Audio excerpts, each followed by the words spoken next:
अस्सलाम वालेकुम। तो यार मैंने तो वैसी वीडियो डाल दी थी, मुझे पता भी नहीं लगा था कि इतनी अच्छी बन जाएगी और मतलब तुम लोगों को पसंद आएगी।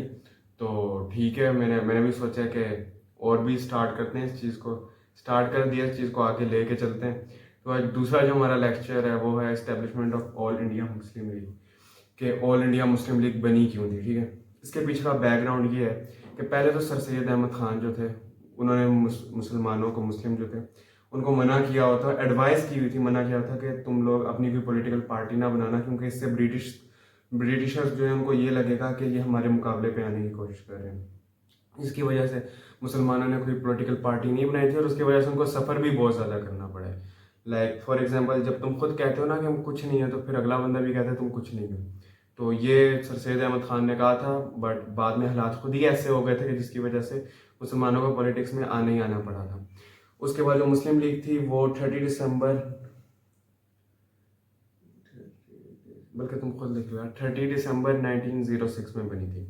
तो सर आगा खान जो थे वो मतलब उनके पहले प्रेसिडेंट अपॉइंट हुए थे। हमें ज़्यादा लोगों को लगता है कि कायद आज़म पहले प्रेसिडेंट इलेक्ट हुए थे। मतलब एक यही है कि मुस्लिम लीग कायद आज़म की थी, बट कायद आज़म बाद में कांग्रेस से इधर आए थे। कायद आज़म पहले कांग्रेस में थे, तो बड़ी हैरानकुन बात है सबके लिए। तो उसके बाद जो इवेंट्स हुए थे, ठीक है, इवेंट्स के बारे में बुक में लिखा हुआ है, establishment of Indian national Congress. अब 1885 में एक कांग्रेस बनी थी। कांग्रेस ने कहा था कि हम पूरे जो कम्युनिटीज़ हैं इंडिया की, वो उसको हम करते हैं, हम मतलब। अब कांग्रेस के बारे में ना एक मिसकॉन्सेप्शन है, आगे भी लिखा है कि कांग्रेस ने मुसलमानों के राइट्स को ऐसे इग्नोर किया, ऐसे किया, ऐसे। तो बंदे के दिमाग में बात आती है, तो ठीक है भाई, हिंदू थे तो उन्होंने इग्नोर ही करना था, मतलब इसमें गुस्से वाली क्या बात है। मतलब उन्होंने इग्नोर ही कर लेते, वो तो खुद एक हिंदू पार्टी थी। हाँ, वो तो एक हिंदू पार्टी थी। बट इधर इधर जो आते हैं ना वो गलत हो जाते हैं, क्योंकि वो हिंदू पार्टी नहीं थी, वो थी एक डेमोक्रेटिक पार्टी। अब डेमोक्रेटिक पार्टी क्या होती है? डेमोक्रेटिक पार्टी ये होती है, वो कहते हैं कि हम, लाइक डेमोक्रेसी का मीन ही ये होता है कि हम किसी भी रंग नस्ल, किसी भी आदमी को नहीं देखेंगे कि इसकी रंग ये, इसका रिलीजन ये, इसका इसकी नस्ल ये, और सबको बराबरी के पूरी रिप्रेजेंटेशन मिलेगी, सबको बराबरी के हकूक मिलेंगे। वो जो कांग्रेस वाले थे, वो उन्होंने ये खुद क्लेम किया था कि हम एक डेमोक्रेसी और हम एक डेमोक्रेटिक पार्टी है। बट उनके बाद में जितने भी थे वो आगे आएंगे सारी चीज़ें, कि उन्होंने जो है उन मुसलमानों के राइट्स को बिल्कुल इग्नोर किया। और कांग्रेस का ये क्लेम था कि सबको रिप्रेजेंट करती है, बट वो इन रियलिटी में सबको रिप्रेजेंट नहीं करती थी। उसके बाद शुरू होते हैं उर्दू हिंदी कंट्रोवर्सी। अब पहले मतलब पूरी उसकी ज़बान उर्दू ही थी, बट वो हिंदू कह रहे हो, हिंदी करना चाहते थे, क्योंकि वो उससे ज़्यादा रिलेट करते थे। तो उसके बाद ये कंट्रोवर्सी हुई, 1867 में हुई थी ये। लेट मी जस्ट 1867, यार ये मुझे उल्टे हाथ से लिखना पड़ रहा है। 18, ये देखो 8 लिखा है। 1867 में हिंदू और उर्दू कंट्रोवर्सी हुई थी, कि जिसकी वजह से जो है वो डिवाइड पैदा हो गई थी उनमें। इसमें लिखा भी हुआ है, वो चाहते थे कि उर्दू को रिप्लेस कर दिया जाए ऑफिशियल लैंग्वेज के, और कांग्रेस ने था ये हिंदूज की डिमांड को ही सपोर्ट करना था। तो मुसलमानों के लिए भी पॉलिटिकल पार्टी नहीं थी। क्यों? क्योंकि यार मुसलमानों की अपनी गलती है कि वो पॉलिटिक्स में और वो पढ़ाई लिखाई में इतना आगे नहीं थे। वैसे जो उर्दू की लैंग्वेज थी वो वैसी अदब की और शोरा की लैंग्वेज समझी जाती थी, कि लाइक हाई ऑफिशियल्स की लैंग्वेज समझी जाती थी। और उसके बाद ये सिर्फ फारसी के साथ भी, और फारसी भी लाइक थोड़ी अपर क्लास की लैंग्वेज समझी जाने लगी। उसके बाद डिमांड ऑफ सेपरेट इलेक्टोरेट। अब ये बहुत बड़ी बात और बहुत बड़ी डिमांड थी, क्योंकि मुसलमानों को लगता था कि जब तक हमें कुछ सेपरेट इलेक्टोरेट नहीं दिए जाएंगे तब तक हमारे राइट्स प्रिजर्व नहीं हो सकते, क्योंकि हम माइनॉरिटी हैं, वो मेजोरिटी में हमारे हकूकों को दबा ही लिया जाएगा। अब कांग्रेस कहती थी नहीं, हम सबके लिए, और हम लाइक सबको सपोर्ट करेंगे, हम सबको फुल हकूक देने के इसके काबिल है। कोशिश की थी कि सेपरेट इलेक्टोरेट मिल जाए, बट उनको नहीं मिले थे। उन्होंने कोशिश की सेपरेट इलेक्टोरेट लेने की, बट उनको नहीं मिले, क्योंकि उनके कोई उस वक्त अपनी पॉलिटिकल पार्टी नहीं थी, कुछ भी नहीं था उनके पास, ना पॉलिटिकल पार्टी थी। तो वो एक कांग्रेस के अंदर मुसलमान तब भी थे, कांग्रेस की जो पार्टी थी, क्योंकि जाहिर सी बात है एक डेमोक्रेटिक पार्टी थी, उसमें मुसलमान हिंदू क्रिश्चियन सारे थे। बट वो उस पार्टी के अंदर रहते रहते अपने राइट्स नहीं ले पाए उनसे, तो उनके राइट्स नहीं अचीव हुए। उसके बाद वाला जो सिस्टम हुआ वो हुआ पार्टीशन ऑफ बंगाल। अब बंगाल एक बहुत बड़ा प्रोवेंस प्रोवेंस था, अभी भी इतना बड़ा है, तो पॉपुलेशन भी इतनी ज़्यादा थी, तो वो ऐसा नहीं हो सकता था कि एक गवर्नर मतलब उसके लिए मुमकिन नहीं था कि वो पूरा दौरा कर पाए। तो उसने क्या किया, उसने अपनी आसानी के लिए प्रोवेंस को दो हिस्सों में तकसीम कर दिया, कि ईस्ट में और एक वेस्ट में। अब ईस्ट में ये हुआ कि मुसलमान मेजोरिटी में आ गए, मतलब ईस्ट में ज़्यादा रहते थे, तो उधर मेजोरिटी बन गई।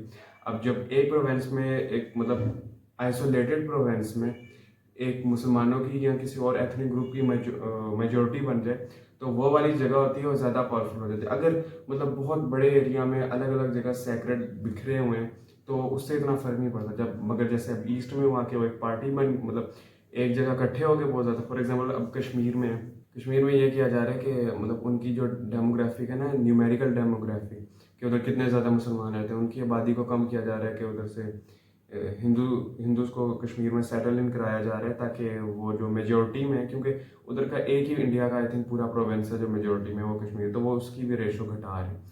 इससे जो है वो बराबरी पैदा हो जाती है। तो अब ये हुआ तो हिंदूज जो थे उनको, उन्होंने प्रोटेस्ट करना शुरू कर दिया। उन्होंने कहा ऐसे मत करो, लाइक इसको मत करो, क्योंकि उनके फ़ायदे में बात जा रही थी। अच्छा अब तुम लोग सोचोगे तो ठीक है, वो तो दुश्मन थे, करना ही पड़ेगा, बट उस वक्त दुश्मन नहीं थे। उस वक्त ऐसे दुश्मनी नहीं थी जिस वक्त की थी, तब दोस्ताना माहौल भी था, इन्होंने मिलकर जंगें लड़ी हुई। बट उन्होंने, लॉर्ड कर्जन जो था, उन्होंने कहा दी। उसके बाद मुसलमानों को लगा कि भाई हमारे राइट हैं वो दबाए जाएंगे। उसके बाद ब्रिटेन में चेंज ऑफ गवर्नमेंट होगी, लिबरल पार्टी आ गई ब्रिटेन में। अब जो लिबरल पार्टी होती है, जो दो पार्टीज होती है, एक लिबरल होती है, कंजर्वेटिव पार्टीज होती है। तो लिबरल पार्टी आ गई 1906 में। अब उन्होंने कहा कि जी हम थोड़े रिफॉर्म्स वगैरह करेंगे, तो मुसलमानों को लगा ठीक है, अब लोहा गर्म है, अब सही मौका है, हम जाके अपने ना इनसे बातचीत करके ना अपने रिफॉर्म्स करा सकते हैं। तो उसमें हम अपनी भी डिमांड दे सकते हैं, ताकि हमारे भी जो है वो राइट्स उनकी तरफ है। उसके बाद जो सिमला डेपुटेशन हुई 1906 में, जिसमें 35 मुस्लिम लीडर, जो बुक में लिखा भी हुआ है, इंडिया से गए थे। सर आगा खान जो है, उनकी लीडरशिप के अंदर वाइसरी लॉर्ड मिंटो से मिलने 1 अक्टूबर 1906। तो उसमें उन्होंने क्या कहा कि जी गवर्नमेंट वगैरह में हमारा कोटा शामिल करें और ऐसी चीज़ें शामिल करें, क्योंकि वो लैग बिहाइंड, पीछे को लैग बिहाइंड करते थे। वो उनकी अपनी वजह से था, क्योंकि वो इतने पढ़े लिखे नहीं हुए थे। उसके भी आगे फैक्टर्स आएंगे कि किन किन वजह से वो उन्होंने इन चीज़ों को किया, वो भी आगे आएंगे। उसके बाद जो,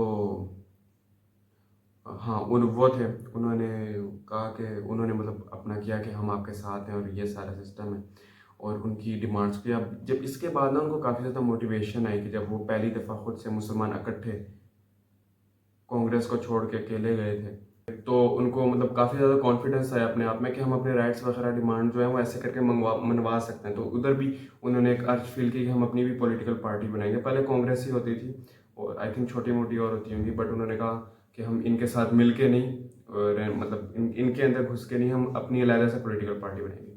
तो और ये काफ़ी सक्सेसफुल था। अच्छा अब जो था ना ऑल इंडिया मुस्लिम, उसके ऑब्जेक्टिव्स क्या थे? पहला था कि पहले लॉयल्टी, उसके साथ लॉयल्टी की फीलिंग जो है वो उनकी तरफ प्रोड्यूस करनी है ब्रिटिश गवर्नमेंट। ये देखो ये इनका था कि हम ब्रिटिश गवर्नमेंट के लॉयल बन के रहे पहले पहले टाइम पे। उसके बाद था कि जी हम मुसलमानों के पॉलिटिकल राइट्स जो हैं वो प्रोटेक्ट कर सकें। उसके बाद था कि इंडिया मुस्लिम, सॉरी हिंदू मुस्लिम और इंडियंस मुस्लिम के दरमियान किसी भी किस्म की हॉस्टिलिटी की फीलिंग को ख़त्म करें। अब देखो ये बिल्कुल जितने भी है ना, ये पैसिव सारी चीज़ें, लाइक के मतलब हम छुप करके आराम से अच्छा अपना अच्छा फुल्का करके रह लें सारी चीज़ें, और किसी भी किस्म की टेंशन ना आनी पड़े, यहाँ भी किसी किस्म के मुसाइब का सामना ना करना। बिल्कुल ये पैसे फ्रंट पे ना, बैक फुट पे होकर सारी इन्होंने ऑब्जेक्टिव बनाए थे। अब उसके बाद जब ऑब्जेक्टिव में चेंज हुआ वो, कि वो enrolment of partition of Bengal, Bengal में जब जो बंगाल को उन्होंने तोड़ दिया ना, बंगाल जो पार्टीशन की थी उसको जोड़ दी, तो उससे मुसलमानों को हुआ कि यार ये हिंदू में बैक स्टैप कर रहे हैं, क्योंकि तब ऐसे खुल्लम खुल्ला तो दुश्मनी नहीं थी, दोनों ने मिलकर जंगें भी लड़ी हुई थी। उसके बाद किसी और जब 1912 में गवर्नमेंट में कानपुर मॉस्क जो थी वो तोड़ के रोड बना ली। मुसलमानों के लिए चीज़ें काफ़ी ज़्यादा सेक्रेड होती हैं कि आप उनकी मस्जिद तोड़ के रोड बना लो, जैसे इस्लामाबाद में हो रहा है। तो उस पर भी वो लोग इतना गुस्सा हुए हैं, और फिर ऐसे करते करते ना अफवाहें भी बहुत ज़्यादा फैल जाती हैं। अब फॉर एग्जांपल मुझे नहीं पता ये बात सही है कि नहीं, मगर मैं अपने दोस्त से सुन रहा था, वो मुझे कह रहा था कि उन्होंने मस्जिद तोड़ी है, बट उसके बिल्कुल साथ शराब खाना था, वो नहीं तोड़ा, ऐसे करके। अब ऐसे कर करके बातें बढ़ती रहती हैं, लाइक रूमर्स फैलते रहते हैं। तो तब भी ऐसी उनके दरमियान कोई फीलिंग आई होगी कि ये बाकायदा साजिश के तौर पे हो रहा है। तो और उसके बाद जो था गवर्नमेंट ने माओ कॉलेज जो था इनका सर सैयद अहमद खान का कॉलेज था, उसको यूनिवर्सिटी का स्टेटस नहीं दिया इस वजह से। और ये जो सबसे बड़ी चीज़ थी, सबसे बड़ी चीज़ थी, ब्रिटिश ने इटली को सपोर्ट किया ऑटोमन एम्पायर के खिलाफ। अब खिलाफत ये आगे पूरा है, इसका टॉपिक आएगा खिलाफत मूवमेंट। खिलाफत एक बहुत सेक्रेट चीज़ थी। आज अगर कोई सऊदी अरब पे लाइक फॉर एग्जांपल हमला कर देता है तो मुसलमानों के क्या जज्बात होंगे, बट खिलाफत आप ऐसे समझ लो सऊदी अरब से भी 10 गुना सेक्रेट थी। क्यों? इनके पास तो मक्का मदीना है ना, किबला और मदीना शरीफ है, उनके पास किबला मदीना शरीफ और यरूशलेम भी उनके पास था ऑटोमन एम्पायर के अलावा। खलीफा की हैसियत बहुत बड़ी होती है। फॉर एग्जांपल अब ये जो मोहम्मद बिन सलमान है, उसको तो कोई अच्छा नहीं समझता ना, या पता नहीं समझते होंगे तो क्यों समझते हैं आजकल उसको अच्छा, मगर वो तो इतना उसने, अपन सबको ही पता है उसने क्या किया है, बट उसको अच्छा नहीं समझा जाता। बट खलीफा जो है उसको अच्छा, मतलब मुसलमानों की बहुत, हम उस चीज़ से भी रिलेट नहीं कर पाते कि वहाँ पे खिलाफत ख़त्म होगी ना, बट उस ज़माने में जब थी तो लोग बहुत ज़्यादा अटैच्ड होते थे। पूरी दुनिया के मुसलमान उसको अपना एक हब समझते थे हर चीज़ का। तो ये काफ़ी टर्निंग पॉइंट था। अब ये जो है ना अगला पैराग्राफ था, चेंज ऑफ ऑब्जेक्टिव से लेके क्लोजर तक, ये इंपॉर्टेंट है। जो चेंज ऑफ ऑब्जेक्टिव था वो टर्निंग पॉइंट था हिस्ट्री में, और अब इसने मुस्लिम यूनिटी को लाइक पाने में काम किया। कायदे आज़म जो थे, जो कि दोनों के मेंबर थे, अच्छा कायदे आज़म कांग्रेस और ऑल इंडिया मुस्लिम लीग के भी। अब कायदे आज़म जो थे ना, कायदे आज़म थे,